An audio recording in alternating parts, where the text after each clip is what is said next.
Atlanta is a show on FX created by Donald Glover. It's really, really great. It's won all types of awards and shit. And it's in its second season as well. Second season actually just wrapped up last week, I believe. And this was another show that, like, season 2, like, just blew it out of the water. Season 1 was awesome too, super engaging. I liked it a lot. It felt like what Donald Glover actually sold it as, which I read in an article that he pitched the show as being the black version of Entourage. That show, the HBO show Entourage. He wanted to do the black version, taking place in Atlanta, and instead of a movie star, a rap star. That's how he pitched it. That's how it got sold. That's how it was bought. That's how season 1 felt. Like, it felt like, these young dudes getting, it's 3 of them, sometimes a fourth character, fourth protagonist, interchangeable, but the core of the group of the quote entourage was 3 people. I've done episodes about this show as well, or season 1 rather, as well in the past, so check that out. But pretty much it's Donald Glover who is trying to manage his cousin, which is a local Atlanta rapper that has some like local fame, but still lives in the PJs, sells weed.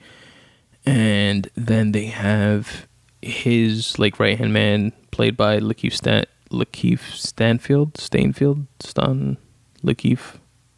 something, who's super funny and like steals the show. He was also in the movie Get Out, and he actually has a movie that looks pretty funny coming out where he's like a telemarketer or some shit, and it just looks funny. It looks like a funny watch. Anyway, Donald Glover is kind of like a struggling. Everything goes wrong for him.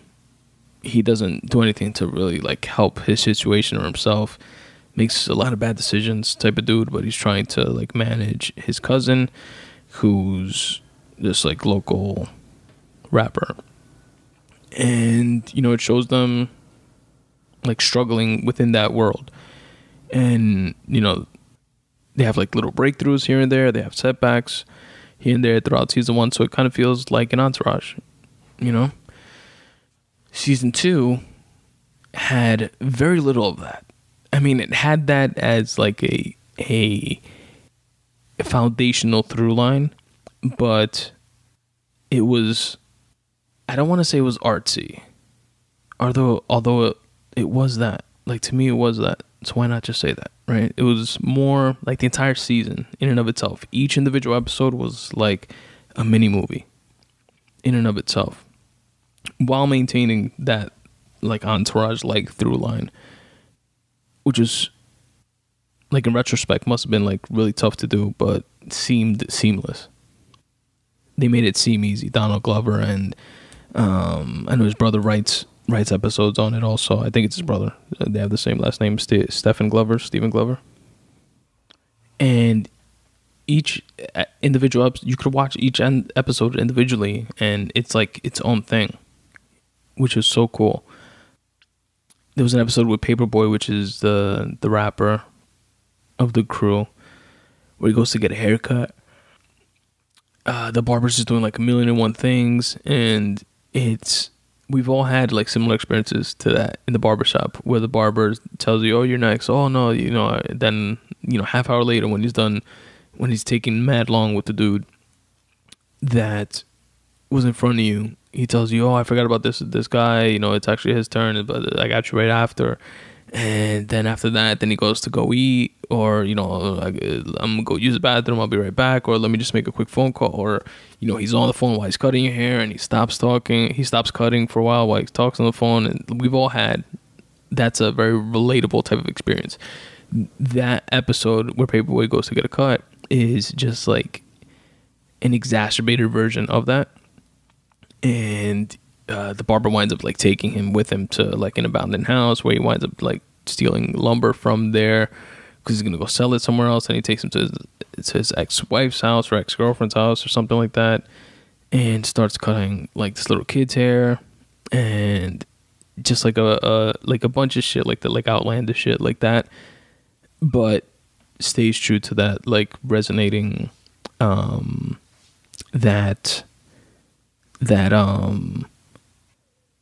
that experience that's like common to a lot of us that have gone to fucking barbershops. So that was funny. What else? There was an episode that was cool with his Donald Glover's like baby mama and her like crew, and had to do with like groupies and like wanting to meet Drake and how people stun online and it's all fake and a whole bunch of shit like that. That was pretty cool. There was one where Donald Glover actually made some dough, and he was trying to take his baby mama out for like a nice day. He had $100 bill, but he would like continue getting like turned down in different places that he went when he went to buy things, and they didn't have enough change. They went to the movie theater, and the girl said she didn't have change, and then a white guy behind him, went up and bought a ticket with $100 bill as well, but she had change for him, and then she called security on him, and then they kicked him out, and then they spent the entire show like going place to place and having different instances where he couldn't use his like $100 bill, and they wound up going to like a strip club, and then to change the $100 bill into singles, charged them like $40 or some like crazy shit like that, and it was just like a horrible night after, setting off for it to be like a celebratory type of night. But the episode that takes the cake is the Teddy Perkins episode. This must have been, without doing any research on it, must have been the most talked about episode of the season, hands down, easily. I'd bet on that. I saw like a bunch of videos on it and what people thought it meant, and it was so fucking eerie and interesting, and it was like a lot of episodes in this season 2. It had to do with like an individual character. Like the $100 bill one was more Donald Glover with his baby mama. Then there was another one that was more Donald Glover's baby mama with Donald Glover at some like weird German beer festival thing. The barbershop one was mainly about Paperboy. There was also another one, Paperboy like running through the woods after he got jumped. There was this Teddy Perkins one was more of Lakeith Stanfield's character, which mainly like focused on him. And pretty much the premise of the episode was that he responded to an ad on Craigslist where this dude Teddy Perkins was giving away a piano that had color coded keys for free as long as somebody just came and picked it up. And Lakeith rented a U-Haul, and he wanted the piano, and he went to go pick it up, and he enters this mansion of this Teddy Perkins dude, and Teddy Perkins welcomes him in, and straight off the bat, it's like the Twilight Zone. It's like this guy in a bathrobe that has a noticeable amount of plastic surgery on his face, and he looks pretty much like Michael Jackson. Like if you open the door and Michael Jackson greets you in a bathrobe, and he talks weird and looks funny, and it was played, by the way, by Donald Glover. And for those of you that don't know, Donald Glover is a black guy. And it took me a minute to catch on that it was him, but at first I just thought it was another actor or another actor with a mask and stuff like that, and then I realized it was him, and it became like that much iller, the episode. And it was just creepy and eerie, and it had like a Get Out type of feel, and it was like a suspenseful horror mini movie. And the only thing I would say that sucks about Atlanta is that it's a half hour. It's only a half hour. It's a half hour show. I wish it was an hour show, but it is what it is. It's a half hour show, and it was just creepy. And this guy, Teddy Perkins, was supposedly the brother of this famous jazz pianist. While you're watching the episode and hearing Teddy Perkins describe that, his brother he takes care and looks after his brother, but his brother had a weird skin condition, so he doesn't come out in the sunlight, and he's had surgeries, and he's in a wheelchair. The more you hear him describe his brother and stuff like that, and you see pictures around the house of just one person, like with his father and mother, or just like one person, you think that, or you're led to believe that Teddy Perkins is the brother, is the famous pianist. He's just, has a few like marbles loose. And Lakeith Stanfield's character, if you watch the show, he's very aloof. He's very friendly. He's very trusting. And, he's very go with the flow. So he maintains that throughout the episode while being in this like creepy, weird environment. So he's like engaging the guy even more, asking him questions and inquisitive about shit, and not picking up on the crazy cues that Teddy Perkins is putting out. And if you haven't seen the episode, I'm going to spoil it. So fast forward a couple minutes. And long story short, Teddy Perkins winds up giving Lakeith, I forget his fucking name in the show, Lakeith Stanfield, giving Darius is his name, giving Darius a tour of the mansion and how he's turning it into a museum for his brother, and just like weird shit. And then Lakeith winds up finally getting to the piano. He starts getting like weirded out by the guy. He even calls like Paperboy and stuff to tell him about it, and they're like making fun of him, telling him to get out. And they text him like, "Yo, are you dead yet?" And he winds up finally getting to the piano, and then trying to take it downstairs to the first floor so he can take it outside and load it up in the U-Haul. And the elevator in the mansion goes down to the basement, of course, creepy. And then in the basement, there's this guy in a wheelchair with a mask on that like pops up out of nowhere, and he can't talk, and he writes like on a chalkboard saying that, he's gonna kill both of us. So you have to go to the attic and get the gun, or like some shit like that.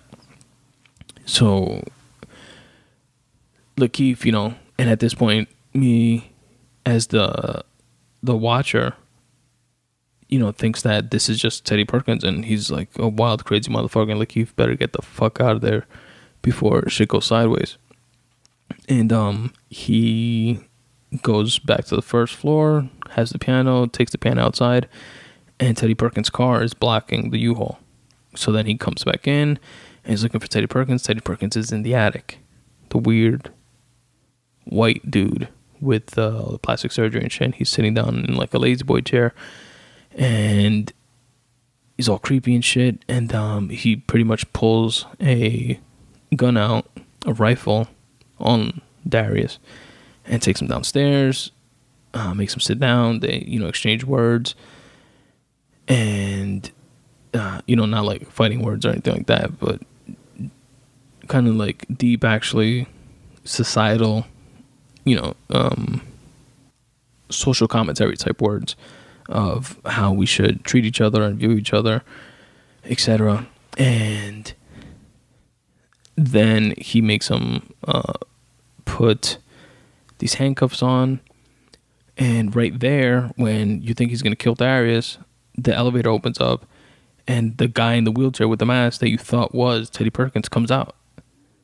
And Teddy Perkins is surprised, so is Darius. and he shoots. Does he shoot? Yeah, I think he shoots or stabs or something. I think he stabs Teddy Perkins and kills him. The guy in the wheelchair kills the creepy Teddy Perkins dude. And then Darius is like, what the fuck? And like, before he can even process that happening, the guy in the wheelchair asks Darius for the shotgun. And Darius like picks it up, he's still handcuffed, picks it up, hands it to him. And he asks him for